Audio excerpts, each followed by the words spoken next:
সুবহানাল্লাহ। কি নবীর সম্মান দিলেন আমার আল্লাহ, কি ইজ্জত আমার আল্লাহ দিলেন, কতই না ইজ্জত দিলেন, একটু চিন্তা করে দেখুন। শুধু তাই নয়, হাদিসের ভাষায় এসেছে ইয়াজিফুনাহু, আল্লাহ নবী বলতে লাগলেন ওই 70,000 ফেরেশতা আমার নবীকে সঙ্গে করে নিয়ে যখন যাবেন, ওই যাওয়াটা মিছিল করতে করতে যাবে। সম্মান আছে না নেই? রসুলের ইজ্জত আছে না নেই? সাথে একটা কথা বললাম, আল্লাহ নবী আবার বলতে লাগলেন, আয়েশা সিদ্দিকা রাদিয়াল্লাহু তাআলা আনহা তিনি হাদিসটি বর্ণনা করে বলতে লাগলেন, আল্লাহ নবীর কাছ থেকে বর্ণনা করে তিনি বলতে লাগলেন, ইয়া রাসূলুল্লাহ ইয়া হাবিবাল্লাহ ইয়াহশুরুন নাসু হুফাতান উরাতান গুরলান। আল্লাহ নবী বলতে লাগলেন, ও আমার আয়েশা, ও আমার সাহাবায়ে কেরামগণেরা, হাসরের মাঠে মানুষেরা যেই দিন প্রত্যেকেই উঠবে নগ্ন পায়ে, খালি গায়ে, এবং তাদের পরনে কোনো কাপড় থাকবে না, এবং তারা খাতনাবিহীন অবস্থায় উঠবে। এই হাদিসটা যখন বর্ণনা করলেন, আম্মা জান আয়েশা বলতে লাগলেন, ইয়া রাসূলুল্লাহি ইয়া হাবিবাল্লাহ, হুজুর সেই দিন যদি সবাই নগ্ন হয়ে উলঙ্গ হয়ে হাসরের মাঠের দিকে যায়, কোটি কোটি মানুষের মাঝে কেমন একটা লজ্জার ব্যাপার হয়ে যায় ইয়া রাসূলুল্লাহ। আল্লাহ নবী তখন বলতে লাগলেন, এমন কঠিন সময় হয়ে যাবে যে সময় কেউ কারোর দিকে তাকানোর সময় পাবে না। এ ঘটনা আমরা জানি, অনেক দিন থেকে ঘটনা শুনে আসছি, কিন্তু এখানে একটা তথ্য দেওয়ার ব্যাপার। আল্লাহ নবী যে বললেন উলঙ্গ অবস্থায় প্রত্যেকে উঠবেন, প্রত্যেকে কি হবে?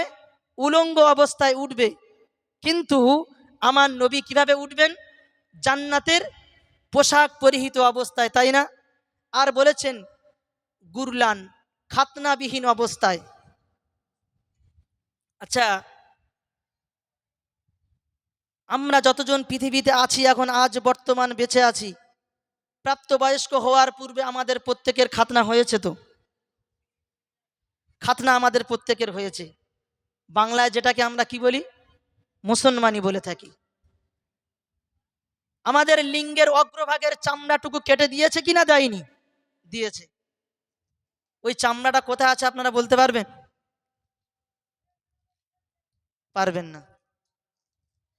দয়ার নবী মুহাম্মদুর রাসূলুল্লাহ সাল্লাল্লাহু আলাইহি ওয়াসাল্লাম বললেন, আপনার খালা অথবা আম্মাজান, আপনার আব্বাজান, দাদা অথবা দাদি হয়তো আপনার লিঙ্গের অগ্রভাগের চামড়াটা নিয়ে কোথায় ফেলেছে আপনি জানেন না, জানারা ফেলেছে তাদেরও স্মরণে নাই, কিন্তু আল্লাহ পাক এমন ফেরেশতাদেরকে দায়িত্ব দেওয়া রয়েছেন, আল্লাহ পাক সেইগুলো সংরক্ষণ করে রেখেছেন। আল্লাহ পাক সেইগুলোকে আবার আমাদের প্রত্যেকের সেই যে যারা যে জায়গায় থাকার কথা, ওই অগ্রভাগের চামড়াটুকু আবার আমাদের অগ্রভাগে লাগিয়ে দিয়ে হাসরের মাঠে উত্তোলন করবেন।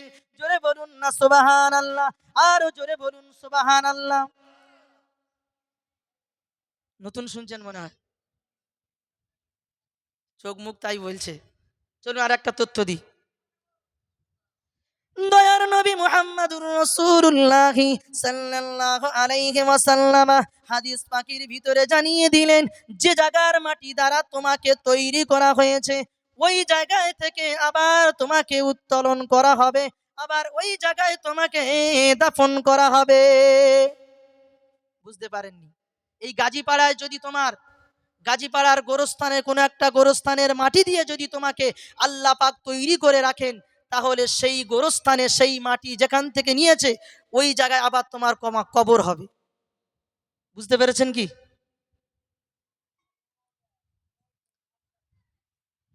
আমি আপনি জানি, এই যে সামনে লকডাউন হয়ে গেল, অনেকে নিজের আত্মীয় স্বজনদের লাশের গা হাত দিতে পারেনি, কাছে যেতে পারেনি, কলকাতা মুম্বাই যে যেখানে পেরেছে সেখানে দাফন দিয়েছে। আদেও করোনা আছে কিনা সে তো সন্দেহের জায়গা, সে কথা আমি বলছি না। আল্লাহ পাক তোমাকে তোমার আত্মীয় স্বজনদের এই লাশের কাছে তথা মৃত ব্যক্তির দাফনের ব্যবস্থা করার মতো সেই সুযোগ কেন দেয়নি জানেন? আল্লাহ পাক তাকে ওই হয়তো কলকাতার মাটি দিয়ে তৈরি করেছিলেন। জোরে বলুন না সুবহানাল্লাহ, একটু জোরে বলুন না সুবহানাল্লাহ। জান্নাতের অক্সিজেন একটু নেন, জোরে জোরে বলুন না সুবহানাল্লাহ। মুহাম্মাদুর রাসূলুল্লাহ সাল্লাল্লাহু আলাইহি ওয়াসাল্লাম হাদিস পাকের ভিতরে তাই বললেন। একটু পরেই আমি আপনাদের কাছে বলছি, আমি যে কথা আপনাদের কাছে বলতে চাইছি, হাসরের মাঠের কথা আলোচিত হচ্ছে। মানুষদেরকে তথা ইয়াহশুরুন নাসু হুফাতান উরাতান ওয়া গুরুলান, প্রত্যেকটা মানুষকে খালি পায়ে তোলা হবে, নগ্ন দেহে উত্তোলন করা হবে এবং খাতনাবিহীন অবস্থায় তোলা হবে। সে প্রসঙ্গক্রমে একটা কথা তোমাদের বলছি, যে জায়গার মাটি দ্বারা তোমাকে তৈরি করা হয়েছে ওই জায়গায় আবার তোমাকে দাফন করা হবে। কেউ আছে এখানে? হাজী সাহেব কেউ নেই? আল্লাহ পাকের নবীর রওজা শরীফে জানারা হজ করতে গিয়েছেন, জিয়ারতের উদ্দেশ্যে গিয়েছেন, আল্লাহ নবীর সঙ্গে জানারা গিয়েছেন, তাদের সম্মান কত দেখেন। আল্লাহ নবীর রওজা মোবারকে যাবার কারণে আল্লাহ নবী জানিয়ে দিলেন, যে ব্যক্তি আমার সঙ্গে দেখা করে গেল, যে ব্যক্তি আমার সঙ্গে সাক্ষাৎ করে গেল, মান রাআনি বাদা মামাতি ফাকান্নামা যারানি ফি হায়াতি, আমি রাসূলুল্লাহ আমার সঙ্গে স্বয়ং জীবন্ত অবস্থায় দেখা করে গেল। নিয়ত করে নেন। প্রসঙ্গক্রমে এটা বলছি যে হাজী সাহেবরা গিয়ে আল্লাহ নবীর রওজা মোবারক দেখেছেন, তার সাথে সাথে তানার দুই বিশিষ্ট সাহাবী আবু বকর সিদ্দিক রাদিয়াল্লাহু তাআলা আনহু, দ্বিতীয় নম্বর খলিফা নাম কি, হযরত ওমর ফারুক রাদিয়াল্লাহু তাআলা আনহু, দুইজন হযরত আল্লাহ নবীর সঙ্গে শায়িত আছে না নেই? আছে। ফটোতে দেখেননি, ইউটিউবে ভিডিও দেখেননি, শোনেননি? ওই দিকে ইঙ্গিত করে দয়ার নবী মুহাম্মদুর রাসূলুল্লাহ সাল্লাল্লাহু আলাইহি ওয়াসাল্লাম হাদিস পাকের ভিতরে তাই জানিয়ে দিলেন, আনা ওয়া আবু বকরিন ওয়া উমারু, আনা ওয়া আবু বকরিন ওয়া উমারু খুলিকনা মিন তুরবাতিন ওয়াহিদাতিন, আমি নবী মুহাম্মদুর রাসূলুল্লাহ সাল্লাল্লাহু আলাইহি ওয়াসাল্লাম, আমি এবং আমার দুই সাথী আবু বকর সিদ্দিক রাদিয়াল্লাহু তাআলা আনহু এবং আমার আরেক সঙ্গী হযরতে ওমর ফারুক রাদিয়াল্লাহু তাআলা আনহু, উভয় দুজনকে এবং আমি নবী মুহাম্মদুর রাসূলুল্লাহকে, আমাদের এই তিনজনকে এক জায়গার মাটি থেকে তৈরি করা হয়েছে।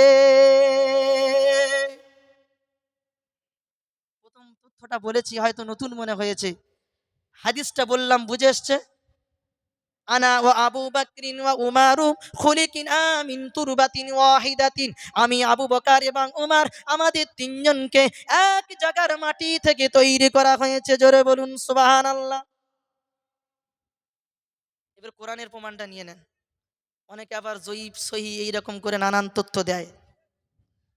দয়ার নবী মুহাম্মদুর রাসূলুল্লাহ সাল্লাল্লাহু আলাইহি ওয়াসাল্লামের উপরে পবিত্র কালামুল্লাহ শরীফ এসে অবতীর্ণ হয়েছিল।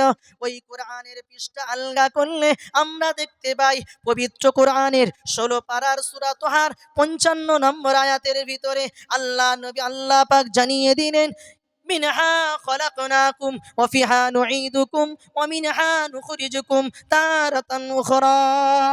দয়ার নবী আমার বলতে লাগলেন, মুফাসসিরিনে কেরাম তানারা ব্যাখ্যা করে বলতে লাগলেন, এই যে আয়াতের ব্যাখ্যা, এই দোয়াটা আমাদের মুখস্থ আছে তো? আমার আপনার প্রত্যেকের মুখস্থ আছে। কোন সময় আমরা পড়ি? যখন আমরা কাউকে দাফন করতে গিয়ে মাটি দিই। অনেকে বলছে এটা আবার পড়া শোনেননি?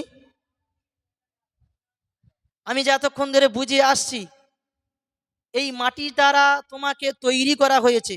মিনহা খলাকনাকুম, এই মাটি থেকে তোমাকে সৃষ্টি করা হয়েছে। ওয়া ফিহা নুঈদুকুম, এই মাটিতে আবার তোমাকে দাফন করা হবে। এর ইঙ্গিত কোন দিকে? তোমাকে যে জায়গার মাটি দ্বারা তৈরি করা হয়েছে ওই জায়গার মাটিতে আবার তোমাকে দাফন করা হচ্ছে না, হয় না?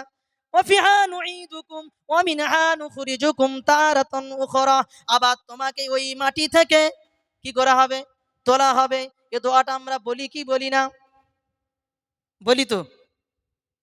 অনেকে বলছে বলা যাবে না। আচ্ছা, বর্তমানে কোরআন হাদিস পড়া তথা মাদ্রাসায় পড়া, এমনি করে নিগুড় তথ্য বার করা আলেমের সংখ্যা কিন্তু খুব কম। জানে না আমরা কতটা কিছুই জানি না। আমাদের পূর্বের আলেম ওলামায়ে কেরামগণেরা এমনি করে মুহাদ্দিসিনে কেরাম, মুফাসসিরিনে কেরাম, ইমামদের দ্বারায় তারা দলিল হিসাবে এটাই কোরআন শরীফের এই আয়াতটাকে, পবিত্র কোরআনের 16 পারার এই সূরা তোহার এই আয়াতটাকে কি করেছেন, মাটি দেওয়ার সময় 3 বার বলে, অল্প অল্প করে বলে 3টে মাটি দেওয়ার কথা বলেছেন। তো তানারা কি বুঝতো না? দয়ার নবী মুহাম্মদুর রাসূলুল্লাহ সাল্লাল্লাহু আলাইহি ওয়াসাল্লামের ইজ্জতের কথা আপনাদের কথা বলছিলাম, মর্যাদার কথা তোমাদের কাছে ব্যাখ্যা করছিলাম। আল্লাহ নবীকে প্রথম 1 নম্বর আখিরাতে তাকে প্রথম তোলা হবে। এই তোলাটি হবে বড় শান শওকাতের সঙ্গে। 70,000 ফেরেশতা আমার নবীকে নিয়ে তুলবেন, এমনি করে মিছিল করতে করতে যাবে। আর চলুন আরো একটা হাদিস আপনাদের দিয়ে দিই। তুবিয়াসুল আম্বিয়াউ ইয়াউমাল কিয়ামাতি আলা দাওয়াবি।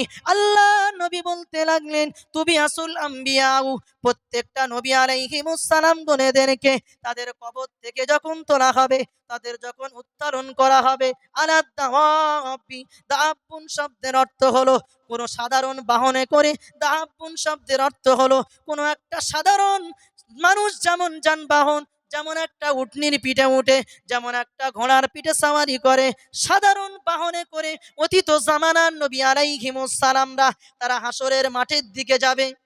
তুবিয়াসুল আম্বিয়াউ ইয়াউমাল কিয়ামাতি আলা দাওয়াবি লিয়াফাউ বিল মুমিনিনা মিন কওমিহিমুল মাহশারা। তাদের এই সমস্ত অতীত জামানার নবী আলাইহিমুস সালাম গণেরা তাদের হাতে হাত দিয়ে যারা যেমন কলেমা পড়েছিলেন, তার কওমের মানুষেরা তাদেরকে যারা নবী বলে মেনে নিয়েছিলেন, তাদেরকে তাদের কাছে যাবার জন্য তারা সাধারণ বাহনে করে যাবেন। ওয়া ইবাসু সালিহুন আলাল নাকাতিহি। হাদিস বলছি আপনাদের সামনে। ইবাসু অন্য মনস্ক হলে কিন্তু বুঝতে পারবেন না। নবী দিবসের ওয়াজ, তাই রসুলের মর্যাদা সম্পর্কে, আখিরাতের কি মর্যাদা সেটা আপনাদের কাছে বর্ণনা করছি। দয়ার নবী মুহাম্মদুর রাসূলুল্লাহ সাল্লাল্লাহু আলাইহি ওয়াসাল্লাম তাই হাদিস পাকের ভিতরে বললেন, ইবাসু সালিহুন আলা নাকাতিহি। এই নাকাতুন শব্দের অর্থ হলো উটনি। আমরা প্রত্যেকে জানি হযরত নবী সালেহ আলাইহিমুস সালামকে পৃথিবীতে এসেছিলেন এবং তার নবুয়াতের সত্যতা প্রমাণ করার জন্য তার কওমের মানুষেরা কি বলেছিল, এই পাহাড়ের ভিতর থেকে কি করো, এই পাথরটা যেন একটা গাভী হয়ে যায়, একটা উট বার হয়ে আসে, বলেছিল না? আল্লাহ নবী সালেহ আলাইহিমুস সালাম তিনি ইশারা করেছিলেন, তিনি বলেছিলেন আল্লাহ পাকের কথা মতো সেই উট হয়ে গেল। সেই উটটা আজকে আল্লাহ নবী সালেহ আলাইহিমুস সালামের কওমের মানুষেরা তারা দেখা সত্ত্বেও কিছুজন কলেমা পড়েছিলেন, আবার কিছুজন অবাধ্য হয়ে গিয়েছিলেন। আজও দেখা যায় আমাদের ভিতরে কিছু মানুষ তথা এই গাজীপাড়ার কিছু মানুষ আছে, আমার জন যুবক ছেলেরা আছে, তাদেরকে শরীয়তের কথা বললে আজকে তাদেরকে যদি আল্লাহ নবীর পাঠানো বিধানকে যদি বলা যায়, হাদিসের কথা যদি বলা হয়, তাদের কাছে যেন নতুন বলে মনে হয়। তারা আল্লাহর দিকে আসে না, সিজদা করতে আসে না, নামাজ পড়তে আসে না। ধ্বংস হয়ে যাবে রে মুসলমানের ঘরের ছেলে মেয়েরা। ও আমার যুবক ভাইয়েরা, তুমি যে রাস্তায় চলছো, যেভাবে খাওয়া দাওয়া করছো, যার সাথে ঘুরছো, একটু ফিকের করে দেখো, ওই সাথে ওই সঙ্গী ওই রাস্তাটা তোমাকে নাজাতের দিকে নিয়ে যাবে কিনা। জ্ঞানী ব্যক্তির পরিচয় তো এটাই যে আমি ব্যবসা করছি, এই ব্যবসাতে আমার লস হচ্ছে কিনা লাভ হচ্ছে চিন্তা করে না। আপনি যদি একটা ব্যবসা করেন, সেই ব্যবসায় যদি আপনার মাসে মাসে প্রতিদিন যদি ঘাটতি যায়, আপনার যদি লস হয়, কোনো বোকা মানুষ, কোনো চালাক মানুষ চিন্তা করে দেখুন, যদি সে ধরে রাখে ওই ব্যবসাটা বোকা, লস হচ্ছে মানে কি বোকা। দুনিয়ার জমিনে আপনি ঘুরছেন, মদখোরের সঙ্গে ঘুরছেন, টাসের আড্ডায় যাচ্ছেন, আপনি জন যুবকদের সাথে ঘুরছেন যে কিনা এমনি করে নেশা করে, যে কিনা আপনার সঙ্গে খারাপ রাস্তায় নিয়ে যায়, যে কিনা আপনাকে নিয়ে বিভিন্ন খারাপ রাস্তার দিকে নিয়ে যায় না। ও আমার নওজোয়ান যুবকেরা, তোমাদের হাতে পায়ে অনুরোধ করে বলি, ওই সঙ্গটা ত্যাগ করে দিয়ে এসো।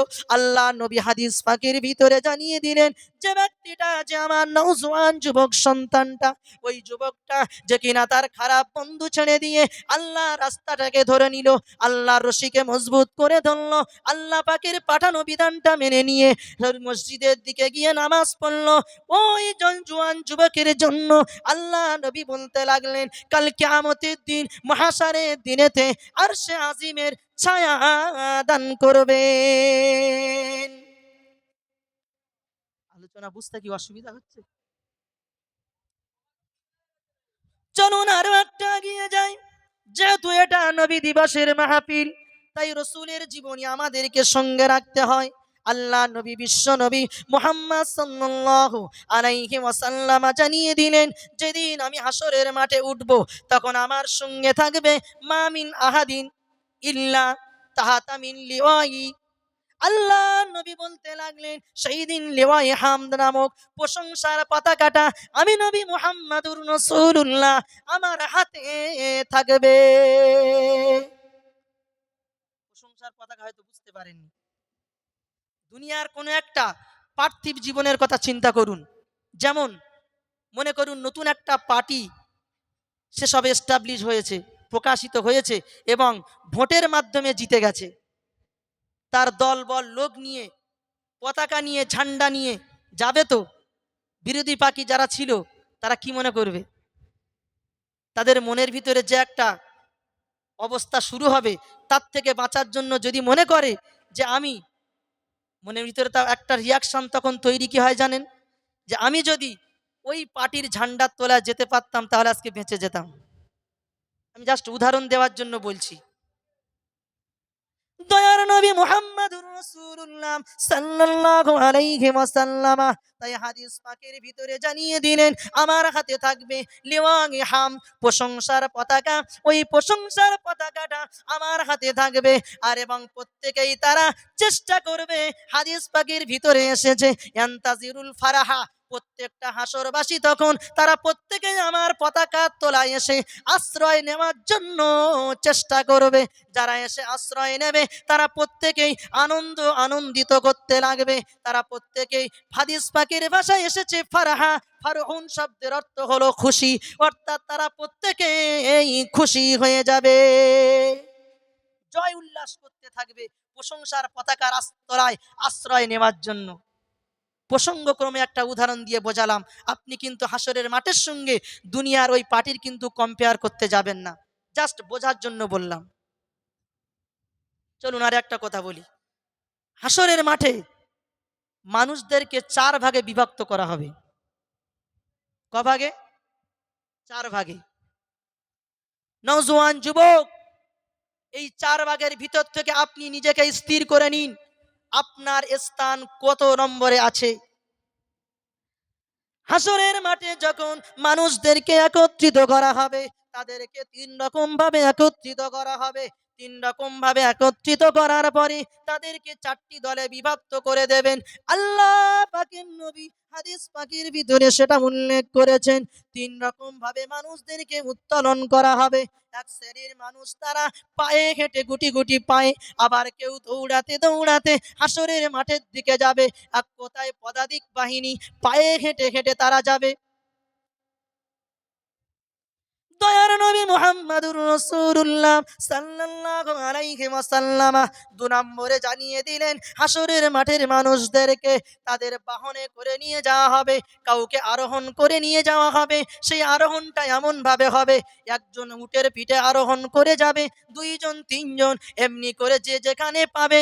লকডাউনের সময়ে যদি আমরা পরিস্থিতি দেখি, যেমনি করে করোনার সময় যদি আমরা পরিস্থিতি দেখি, দেখা গিয়েছে মানুষ যখন কাজে কাম থেকে যখন বাড়ি আসছিলেন, কোন তার গন্তব্য স্থলে পৌঁছাচ্ছিলেন, যখন যে গাড়ি পেয়েছিল তারা ওই রকম ভাবে তারা সেই গাড়িতে করে যাচ্ছিলেন।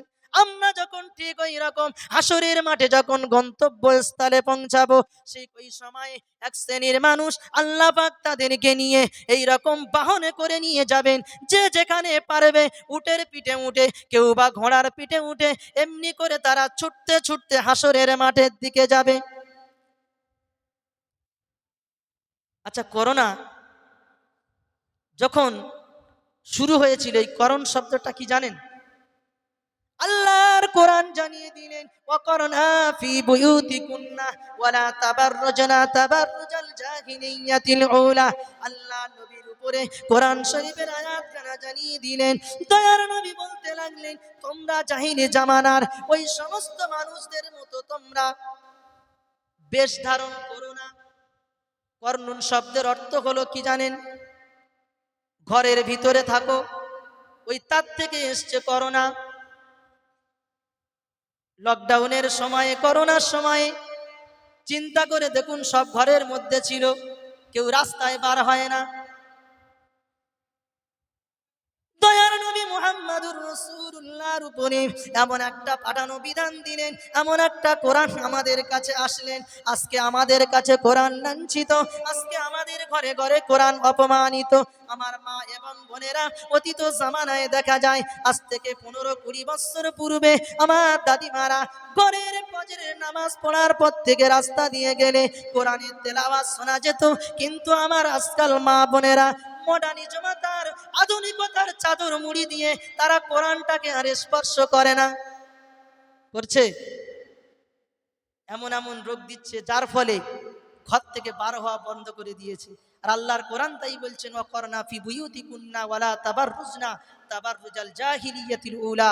তোমরা পতিত জামানার জাহিলি যুগের মানুষদের মতো বেশ ধারণ করো না। করোনা ফি বুয়ুতুন শব্দের অর্থ হলো ঘর, বাইতুন মানে ঘর।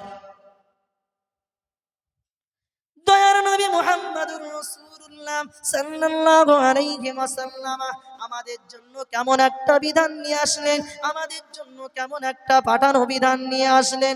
আল্লাহ পাক তাআলার নবীকে কেমন একটা মুজিজা দান করলেন। প্রত্যেকটা নবী আলাইহিমুস সালাম গণেরা পৃথিবী থেকে চলে গেছেন, তাদের মুজিজা শেষ। পৃথিবী থেকে বিদায় নিয়েছেন, তাদের মুজিজা শেষ, অলৌকিক ঘটনা শেষ। আমার নবী পৃথিবী থেকে পাড়া নিয়েছেন, কিন্তু তার জীবন্ত মুজিজা কুরআনুল কারীম আজও বিদ্যমান। জোরে বলবেন না? আরে জোরে হবে না? এই কোরআন আমাদের ঘরে ঘরে এসেছে, আজ আমরা পড়ি না, কোরআনের বিধান আইন মেনে চলি না। আরে কোরআনটা এমন একটা মধুর জিনিস, কোরআনের সংস্পর্শে যে এসেছে, আল্লাহ পাক তার ইজ্জত সম্মানকে বানিয়ে দিয়েছে। দেয়নি? যে জায়গায় কোরআনটা রাখছেন সম্মান বেড়ে গেল। যে কাঠ দিয়ে আপনি রেহেল কাঠ তৈরি করছেন তারও সম্মান বেড়ে গেল। আপনি সর্বসময় অন্যান্য কাঠকে কি করেন? লাথি মেরে চলে যান, কিন্তু রেহেল কাঠ সামনে পেলে কি হয়? যে কাপড়টা কোরআনের কাছে এসেছে, সেই কাপড় একটা জড় পদার্থ যদি সম্মানিত হতে পারে, আজকে আমরা আশরাফুল মখলুকাত যদি কোরআনী জিন্দেগি কায়েম করতে পারতাম, আমাদের সম্মান আল্লাহ দিত কি দিত না? ফিকির করেন, কি করছি আমি, কোন রাস্তায় চলছি? শুধু নবীর জীবনী শুনলাম, হই হই করলাম, খাওয়া দাওয়া করলাম, চরিত্রের পরিবর্তন নিজে যদি না পাল্টাতে পারি, কেউ করে দেবে না। দয়ার নবী মুহাম্মদুর রাসূলুল্লাহ সাল্লাল্লাহু আলাইহি ওয়াসাল্লামের উপরে পাঠানো বিধানের কথা বলছিলাম। আমি আজকে আপনাদের কাছে বলে যাই, একটু শিক্ষা নিন, একটু জ্ঞান অর্জন করুন। জ্ঞানী ব্যক্তি সামান্য কথায় বুঝে যাবে। আপনি যদি নিজেকে না পরিবর্তন করেন, কেউ আপনাকে করে দেবে না। মজলিস এরকম হলে হবে না। এই বাইরে যাও, খাচ্ছি খেয়ে বাইরে চলো। বারবার আসছে আর যাচ্ছে, মজলিসটা নষ্ট করছে। দয়ার নবী মুহাম্মদুর রাসূলুল্লাহ সাল্লাল্লাহু আলাইহি ওয়াসাল্লামের পাঠানো বিধান যদি আজকে মেনে নিতে পারতাম, তাহলে আমাদের ইজ্জত সম্মান আল্লাহ বাড়িয়ে দিত। আজকে এই গাজীপাড়ার জমিন থেকে যদি একজন আল্লাহর ওলি যদি বেঁচে থাকতো, আল্লাহ পাকের কোনো আযাব গজব, আল্লাহ পাকের কোনো আযাব গজব, দুনিয়ার কোনো জালেম বাদশার কোনো ক্ষতি, দুনিয়ার কোনো শত্রুর ক্ষতি আমাদের হতো কি হতো না? কেননা আল্লাহ পাকের ওয়াদা, মুমিন বান্দার সঙ্গে আমার আল্লাহ সর্বসময় আছে। ইজ্জত দিলেন। মুমিন হতে হবে। একজন ব্যক্তি, এমন কেউ আছেন যে আমি এই ভিতরে বসে আছি, ওয়াজ শুনছি, মনকে নিজে এইভাবে আমি তৈরি করব? না, আর নয়। এ খারাপ রাস্তা আমার দ্বারাই হবে না। আমি না একজন চালাক মানুষ, আমি একজন জ্ঞানী মানুষ, আমি তো সব কিছু বুঝি, আমি তো জানি আমি এই গুনার কাজ করব। আর নয়, এ সঙ্গ ত্যাগ করতে হবে। মনেকে এইভাবে চিন্তা করুন, এইভাবে নিজেকে গড়ে তুলুন। এইভাবে যতই আপনি ভাববেন, ভাবতে ভাবতে ভাবতে ভাবতে আপনি ইসলামের সুশীতল শান্তির ছায়ায় ইসলামের রশিকে কখন অজান্তেই মজবুত করে ধরবেন, কখনো বুঝতে পারবেন না। জোরে বলবেন না? দাড়ি কাটছি, আর কাটবো না। পাঞ্জাবি পরবো, টুপি পরবো, মসজিদে নামাজ পড়বো, ভালো কাজ করব। আমি তো ভালো ছেলে, হ্যাঁ, আমার দ্বারাই করতে হবে। আমি আর ঘুমিয়ে থাকবো না, ফজরের নামাজ পড়বো না, আমি আর ঘুমাবো না। মুয়াজ্জিন তো আমাকে ডাকছে, আমার প্রভু আমাকে ডাকছে। সেই দয়াময় মাবুদকে ভুলে আর কতক্ষণ থাকতে পারি? উঠে পড়ুন, ব্রাশ করুন, উজু করুন, মসজিদে চলে আসুন। আসবেন, প্রত্যেকটা কদমে সওয়াব। জোরে বলুন না? আর আপনি কোনো গুনার কাজে পা বাড়াবেন, পা বাড়ানোর সঙ্গে সঙ্গে আপনার কিন্তু গুনাহ লেখা হয় না। হয়? জায়গায় চলে গেলেন, গুনাহ করলেন, তাও লেখা হয় না। কাজটা আপনার দ্বারাই হলো, তাও গুনাহ হয় না। যতক্ষণ না পর্যন্ত এসে মসজিদে নামাজ পড়ছেন, নামাজ পড়ে আল্লাহর কাছে তওবা করছেন, ততক্ষণ পর্যন্ত আল্লাহ পাক গুনাহ লেখে না। কি আল্লাহ পাকের দয়া, কেমন রহমান! সেই দয়ালু মাবুদকে ভুলে আজকে বান্দা তুমি কোন দিকে চলছো? কার সাথে ঘুরছো? যে নেতার কাছে তুমি পিছনে ঘুরছো, সে তোমাকে নাজাত দেবে? চায়ের দোকানে কার সঙ্গে আপনি বসে আছেন, কি কথাবার্তা আপনি বলছেন, হিসাব দিতে পারবেন তো? দয়ার নবী মুহাম্মদুর রাসূলুল্লাহ সাল্লাল্লাহু আলাইহি ওয়াসাল্লামের হাদিস পাকের ভিতর থেকে কোরআনের কোটেশন তুলে আপনাদের কাছে রাসূলের মর্যাদার কথা বলছিলাম। দয়ার নবী আমার আরো একটা বাগিয়ে গিয়ে বলি, আল্লাহ নবীকে 2 নম্বরে হাউজে কাউসার দান করবেন। হাউজে কাউসার দান করবে আমরা শুনেছি তো, কিন্তু আজকে তোমাদের কাছে এমন একটা কথা আপনাদের কাছে বলবো যে কাউসার, সূরাতুল কাউসারের যে ব্যাখ্যা আপনারা তাফসীর শুনেছেন, যে আল্লাহ নবীর উপরে কাউসার দান করা হলেন। আল্লাহ নবী মদিনার মসজিদে ছিলেন, তার মনটা বড় খারাপ। কি জন্য খারাপ জানেন? একটু পিছনে চলে যান, রাসূলের জীবনীর প্রতি খেয়াল করুন। দয়ার নবী মুহাম্মদুর রাসূলুল্লাহ সাল্লাল্লাহু আলাইহি ওয়াসাল্লাম যেদিন তিনি পৃথিবীতে আগমন করলেন, আগমন করার 6 মাস পূর্বে আব্বা জান পৃথিবী থেকে বিদায় হয়ে গেল। আল্লাহ নবী পৃথিবীতে আসলেন, সিজদারত অবস্থায় আসলেন। আল্লাহ নবী ভূমিষ্ঠ হওয়ার সঙ্গে তামাম পৃথিবীটা আলোয় আলোকিত হয়ে গেল। আজকে আল্লাহ নবী হালিমাতুস সাদিয়ার দায়িত্ব পেলেন। সংক্ষেপে আল্লাহ নবীর জীবনীটা বলছি, বয়সের সঙ্গে সঙ্গে একটু মিলিয়ে নেন। দয়ার নবী মুহাম্মদুর রাসূলুল্লাহ হালিমার তত্ত্বাবধানে থাকতে লাগলেন। 2 বছর হলো। চুক্তি অনুযায়ী আবার মদিনায় মক্কায় নিয়ে চলে এলেন। তায়েফের জমিন থেকে মক্কায় এলেন। তখনও মক্কার জমিনে দুর্ভিক্ষ তখনও চলতে লাগলো, খাওয়া হয় না, পড়া হয় না। হালিমাতুস সাদিয়া আবার আল্লাহ নবীকে নিয়ে চলে গেলেন। 4 বছর বয়স হলো।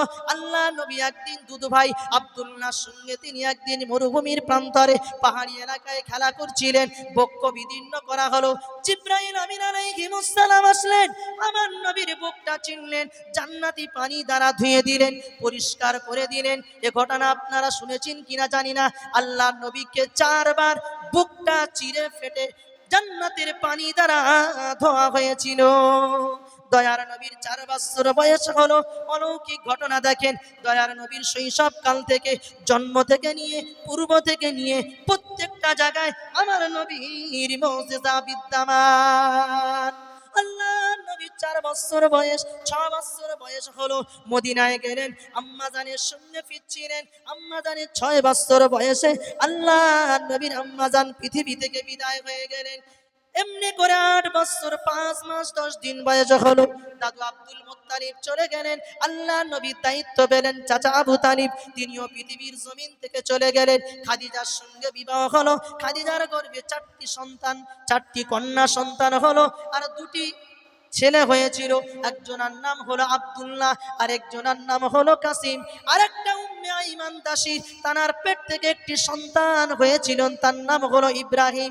এই তিনটি ছেলে শৈশবকালে তারা পৃথিবী থেকে বিদায়, আল্লাহ পাক দুনিয়া নিলেন। বিশ্ব নবীর চারটি মেয়ে জীবন দশায় বেঁচে ছিলেন। দয়ার নবী মুহাম্মদুর রাসূলুল্লাহ সন্তানেরা যখন পৃথিবী থেকে চলে গেলেন, খাদিজাও চলে গেলেন, মক্কার মানুষেরা তখন একে তো পিছনে লেগেছিল, কাফেরেরা ইহুদিরা, তারা আবার নবীকে ওটাই নিয়ে আবার কটাক্ষ করতে শুরু করে দিল। নবী হলো নির্বংশ, আরে মুহাম্মদ তো নির্বংশ, ইসলামের কথা বলে, চুরি করতে মানা করে, হকের কথা বলে, নামাজ পড়তে বলে, এমনি করে মায়ের সম্মান করতে বলে, ডাকাতি করতে মানা করে, মদ ঘুষ জুয়া ছেড়ে দিতে বলেন, এইরকম ভালো কথা বলে, এমনি করে মূর্তি পূজা করতে বলে।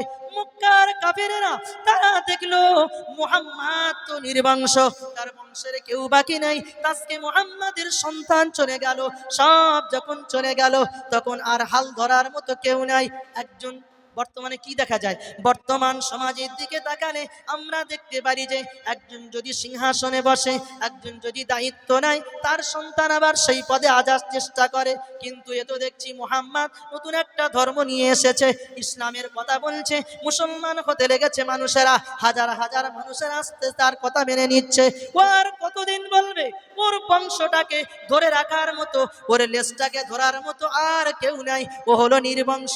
আল্লাহ নবীকে নিয়ে এইরকম কটূক্তি করতে লাগলেন, খারাপ কথা প্রচলন করতে লাগলেন। মৃত্যুকেরা কটূক্তি করনেওয়ালারা তারা আমার নবীকে নিয়ে হাসাহাসি করতে লাগলেন। আমার নবীর মনটা বড় খারাপ, আল্লাহ নবী মাথাটা নিচু করেছিলেন, আবার কিছুক্ষণ পরে তন্দ্রাচ্ছন্ন হয়ে গেলেন, মাথাটা তুললেন, আল্লাহ নবীর চেহারাটা হাস্য উজ্জ্বল, আল্লাহ নবীর চেহারাটা আজকে এমন লাবণ্যময় হয়ে গেল, ইতিপূর্ব সাহাবায়ে কেরামরা দেখেনি।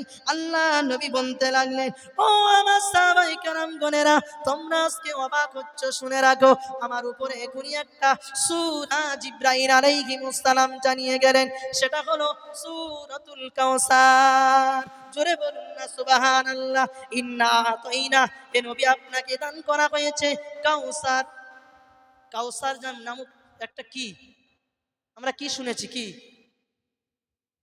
ঝর্ণা, কেউ বলেছেন একটা হাউস, হাউজে কৌসারের পানি তার উম্মতদেরকে পান করানো হবে। হাউজে কৌসারের পানি আল্লাহ নবী শাসরের মহামাঠ ময়দানে সেই দিন আমাদেরকে পান করাবেন।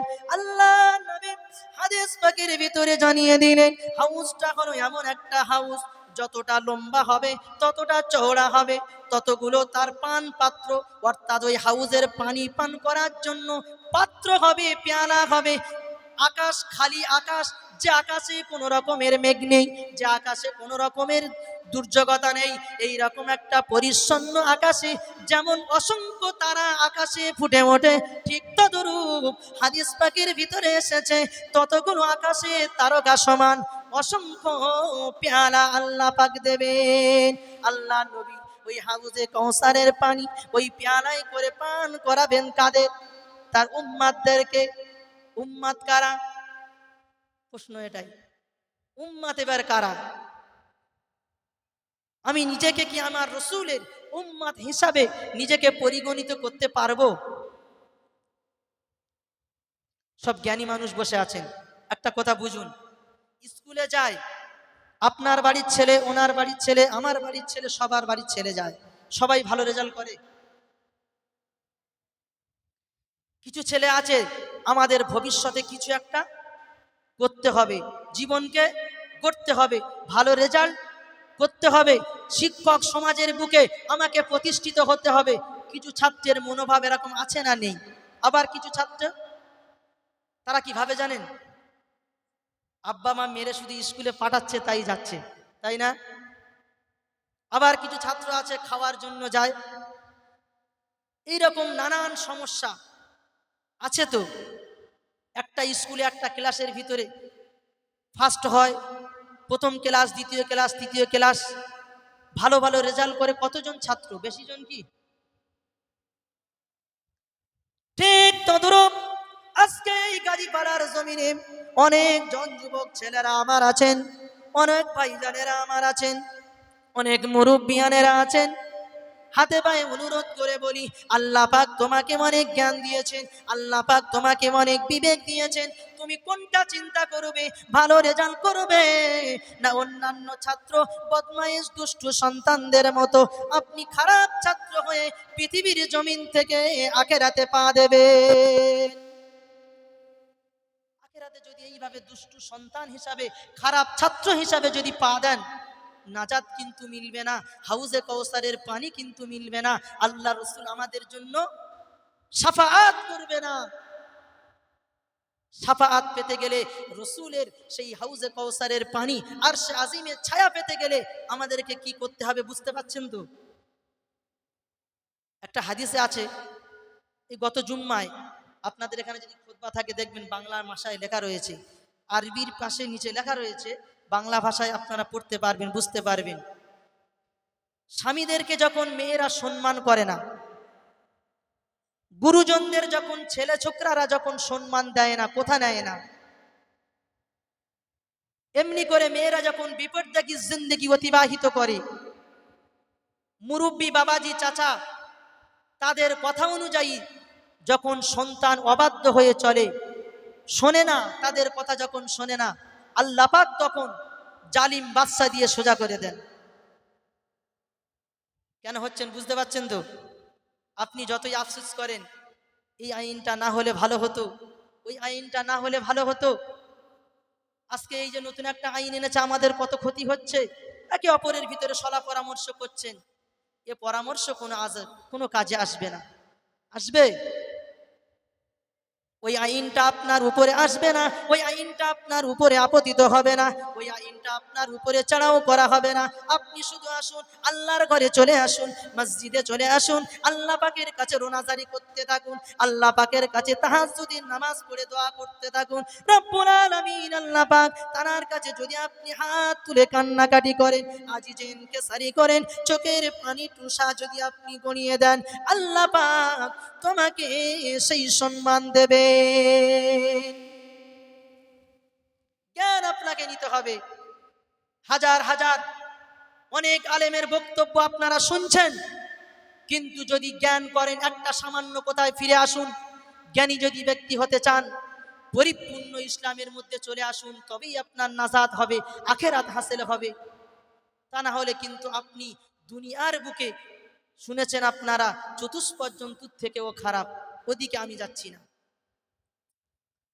দয়ার নবী মুহাম্মদুর রাসূলুল্লাহ সাল্লাল্লাহু আলাইহি ওয়াসাল্লাম তিনি পৃথিবীর বুকে আগমন করলেন।